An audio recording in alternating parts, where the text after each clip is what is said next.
अतीक अशरफ कत्ल मामले में बड़ी कार्रवाई हुई है। शाहगंज इंस्पेक्टर, 2 दारोगा और 2 सिपाही सस्पेंड किए गए हैं। 5 लोगों के खिलाफ ये कार्रवाई हुई।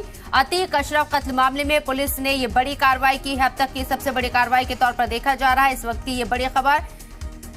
अतीक अशरफ कत्ल मामले में शाहगंज इंस्पेक्टर, 2 दारोगा और 2 सिपाही को सस्पेंड कर दिया गया है। 5 लोगों के खिलाफ ये कार्रवाई हुई है। कुल 5 लोगों को सस्पेंड किया गया है, जिसमें शाहगंज इंस्पेक्टर हैं, 2 दारोगा और 2 सिपाही सस्पेंड किए गए हैं। वाज़ेह रहे कि 15 अप्रैल को अतीक अहमद का पुलिस की कस्टडी में कत्ल कर दिया गया था। 3 लोग आए और 3 शूटर्स के जरिए अतीक अशरफ के ऊपर ताबड़तोड़ गोलियां बरसाई गई और अब एसटीएफ की तरफ से ये बड़ी कार्रवाई होती हुई नजर आई है। अतीक अशरफ कत्ल मामले में शाहगंज इंस्पेक्टर, 2 दारोगा और 2 सिपाही को सस्पेंड कर दिया गया है। कुल 5 लोगों के खिलाफ ये कार्रवाई हुई है।